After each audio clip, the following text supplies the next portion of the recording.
If you enjoyed the channel and our video content and would like to support us, you can do this in a couple of ways. You can sign up to our Patreon site, which is a monthly subscription to one of our 4 tiers, each giving you something different from early access interviews up to exclusive unseen footage. There's also the option of a one-off donation via PayPal, which allows you the option to donate an amount of your choice. Both options really help to keep this channel going and to continue putting out regular content for you good folk. So please take a look at aircrewinterview.tv/donate, and I thank you in advance. Thank you and enjoy.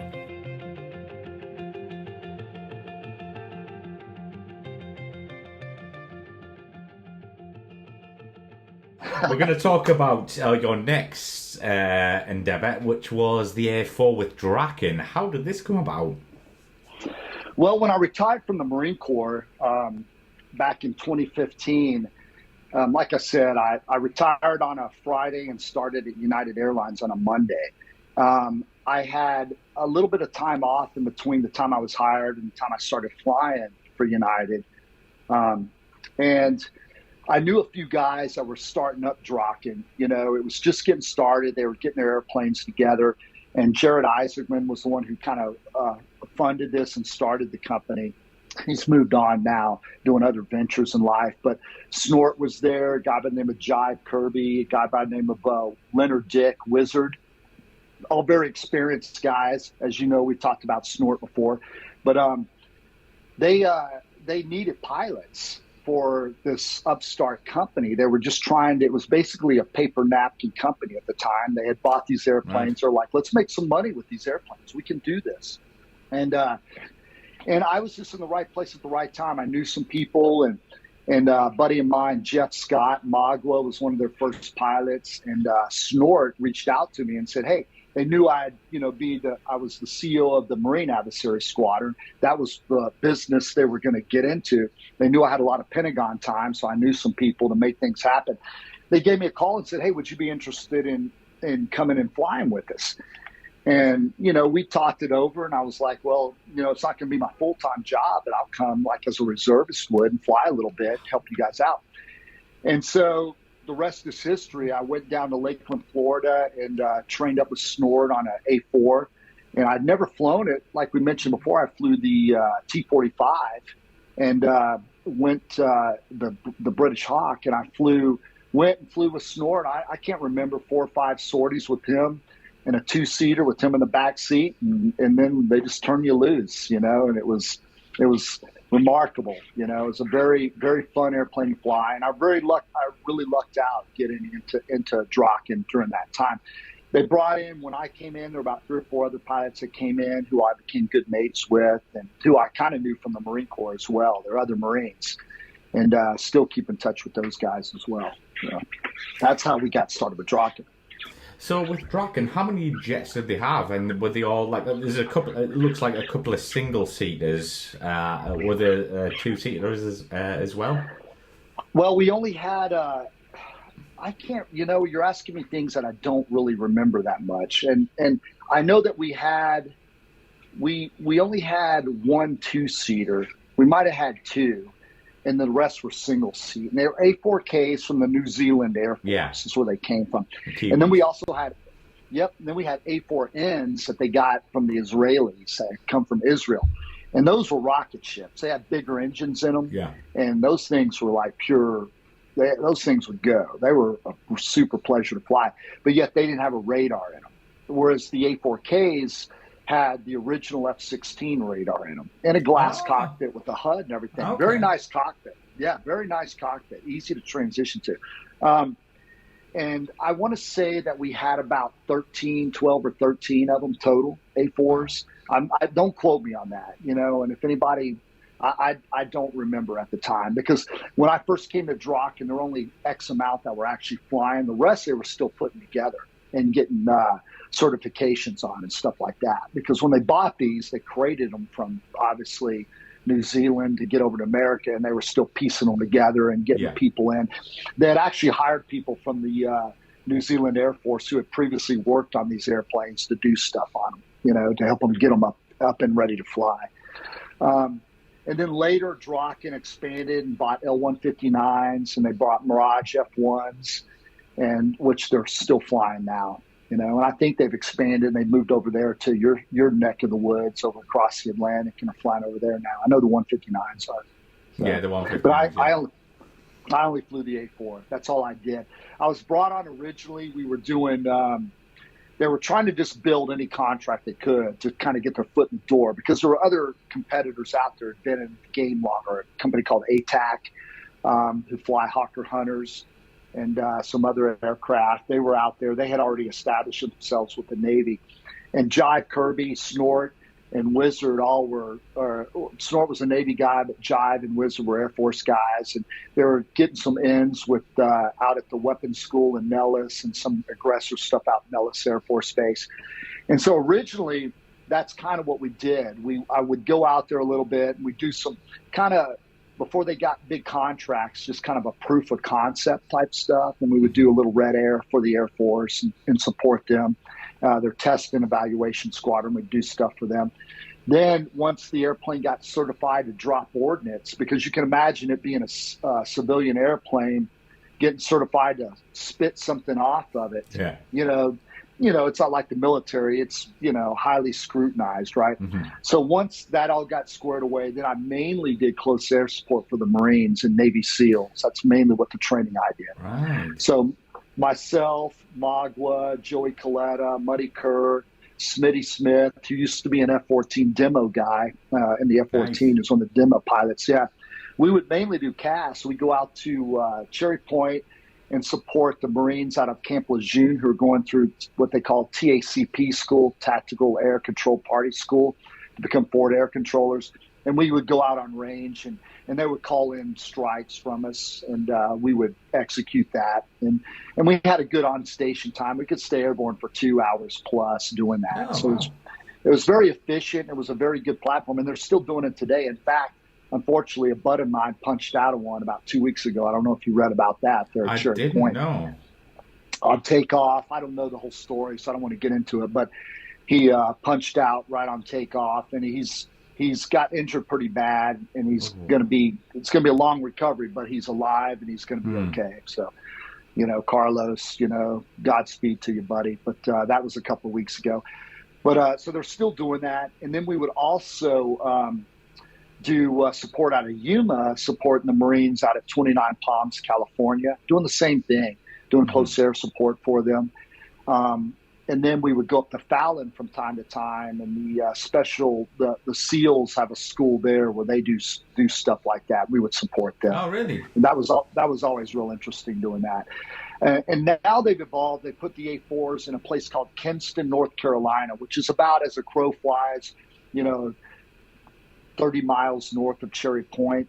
But they have a contract supporting the F-15Es out of Seymour Johnson Air Force Base, doing red air for them. And so I was doing some of that for a while before I left Draken. I left Draken. I think last flight with them was probably a year and a half ago or so. And but we were doing a lot of that. So I would support the F-15Es, and I would support the Marines out of Camp Lejeune.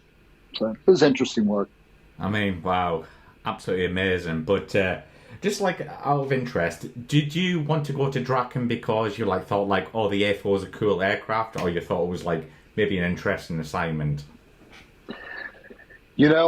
Fighter pilot's in my blood, right? And so I was retiring from the Marines and going to the airlines, and I originally was flying 757, 767s with United, and it's kind of like when you're in school playing sport. I don't know, in the UK, your last time to kick a soccer ball for your team, you give anything to go back and do it some more. And so it's a good opportunity for me to go back and fly a fighter jet again. It was, it's what was in my blood. It's what made me happy, and it's what really made me feel comfortable, And I miss the guys, the guys I were flying with the Draken were, it was just fun to be part of the team and, have that kind of camaraderie. And then we would go to Cherry Point to do work, and it was different than the military. We're on a military base, military flight suits, but we're civilians, and we don't have a boss and a command structure, so to speak. It's just 3 blokes and 2 A4s and a maintenance crew out there flying. Wow. And it was really great. Wow. It was really great. It was fun. I really enjoyed it. I tell you what, though, other than flight school, flying the Hawk, and I guess my original airplane, the T-34, during primary, which I was too stupid then to even be worried about being in a single engine airplane. After a while, I started flying around in this airplane thinking, wow, I only have one engine right now, Yeah. I'm not used to this.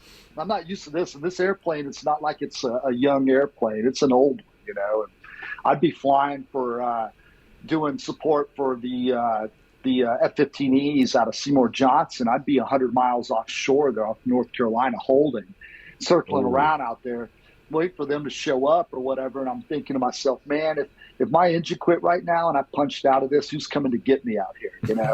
I'd start thinking about things like that, And then I'm like, I'm getting old, it's probably time to hang up my cleats, right?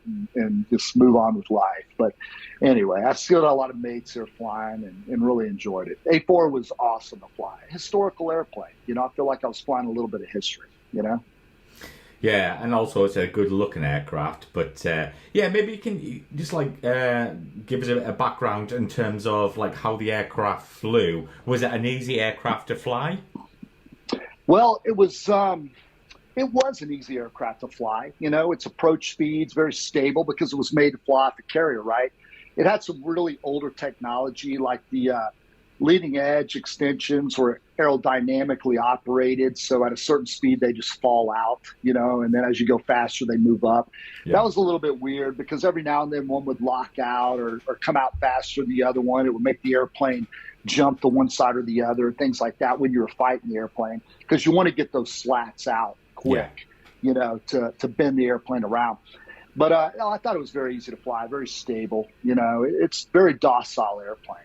It was surprisingly powerful too for a plane without afterburner. If you went to mill power in it, you could feel the thrust. It would get going pretty damn good, And we always flew them with double drop tanks on them though, so that induced a lot of drag because we wanted to get the maximum amount of time out of them, supporting the Marines, especially when we were dropping bombs for them and stuff like that. So I never flew. I think I might have flown one slick a couple of times. But most of my flight time in them had 2 drop tanks. And obviously, as a fighter pilot, you've had afterburner all your life. Did you ever miss afterburner going on to the A4? Like, oh God, give us a bit more power. You always miss afterburner. No matter how much thrust you have, you always want a little more, right? You want a little more thrust, you want a little more gas at all times flying an airplane around. So yeah, I'd always miss the afterburner. You didn't have that, especially fighting the airplane, because once you start bleeding, it's over for you. You have nothing to add to your bag of tricks at that point, except put your nose down and start going downhill, which isn't always the thing you want to do. So yeah, I always miss the afterburner. Of course, yeah. So, Nugs, how would you sum up your time on the A4 and being with Draken? I loved it. I'm proud to have been part of that legacy of Draken. The company, I saw the company when we maybe had 5 pilots, and now it's grown to, I don't even know how many they have anymore. I run into people in the airlines like, oh, you flew for Draken, did you know so-and-so? And I'm like, I have no idea who that guy is, because they've hired so many more pilots. They became very Air Force centric, because of and they had to, because of the contracts they were supporting. And because most of the leadership was Air Force, they used Air Force rules as far as flight rules. And to me and the other gold wingers that I flew with, meaning Navy, Marine Corps guys, it was just different. The way they joined up, the SOPs and the flight leadership stuff was different. So it took me a little while to learn that. And at my age, you know what I mean? I've been doing something the same way for 20-something years and had to switch to that. It was taking what little brain power I have left. It was taking up a lot of that, figuring that out. So yeah, it was awesome, and they grew, and it was really to be part of that heritage. And you can't really see behind me, but I got a couple of Draken helmets behind me back here that I display, that I enjoyed my time with and stuff. So yeah, top notch. Really enjoyed it. Great big stuff. Fan of Draken. So yeah, you kind of mentioned your helmets there. Like, did you nick them, or were they given? Do you think I'm gonna tell you on public that I nicked them? I mean, no, they were presented to me. Presented to you. Perfect stuff. No, they gave me their equipment. They don't. I guess that's part of being a civilian company. They don't. I've got all the helmets. I've got all my Marine helmets. I even got my RAF helmet. They gave me that when I left, and it's just I just moved here to Arkansas. You're talking to me from Fayetteville, Arkansas right now. I've got boxes and boxes in my garage of stuff I'm slowly pulling out and incorporating into my I love myself room. And I haven't got to the RAF helmet, but it's going to be one of my favorite ones. So, yeah. Well, brilliant stuff. But I think I maybe asked you this. I can't remember in the original interview, Nugs, but how many flight hours do you have in military jets? Oh, man. I would say overall in military jets, approximately around 3,600 hours in military jets. Wow. But I mean, I flew my whole career other than my time in the Pentagon, and it doesn't seem like a lot, right? I told here's one for you. My wife, who hasn't been flying as long as me because she's a little bit younger, but she has probably 5 times the flight hours than I did, because she spent her whole life in the airlines and doing stuff like that, right? Whereas my sorties were a 0.8, a long sortie in the F5 would be a 1.1, F-18, unless I was deployed off the carrier, we wouldn't go tank usually, so I'd fly at 1.5. Max sortie I fly. The F3, same thing, 1.8, things like that. And they just don't add up as quick as going out and flying all day long and flying, 9-10 hours every day kind of deal. So, yeah. That's about it. It's funny. I've got more hours now with United Airlines on flying the 777 and the 767 than my military time. It just adds up really, really quick. So, anyway. And one last question to wrap up here, Nugs. On the runway, you've got an F3, a Hornet, an F5, and an A4. Which one are you taking up for a 30-minute jaunt? Today, if I could fly it today, it'd probably be the F3, only because they don't make them anymore, F-18s and stuff are still around. But, yeah, I would love to fly that F3 again. I remember my very last flight. I'll have to send you the picture. I flew, I believe, with John Shieldsy, and we did a low-level through the Lake District and popped out and stuff. And I remember feeling real nostalgic, like, man, I'll never fly this airplane again, because when I flew the F-18, I always said, well, I'll be back to it. Yeah, you'll be back. Every time I left the start, I'll be back. And with the F3, I was like, never, never. And then when I went to the Sundown at Treble One or the F3, there in Lucas, it was real sad to see as well. That's the last time I saw Roy McIntyre, actually. Good stuff. Well, that's one for the F3, guys. All you haters out there, so I'm happy about that. But what's up with the haters, I know, there's haters everywhere. But Nugs, thank you very much for coming on the show. It's been obviously a pleasure to chat to you again. And, wishing you all the luck in the future. Well, thank you, Mike, and I appreciate you taking the time to talk to me, because this is more enjoying for me than it is probably for you. And I appreciate your viewers out there, and I enjoy reading the comments that people put on there and stuff like that. And thank you for having me. Yeah, so keep the comments coming in on this video. But cheers again, Nugs. Thanks, buddy. Thanks.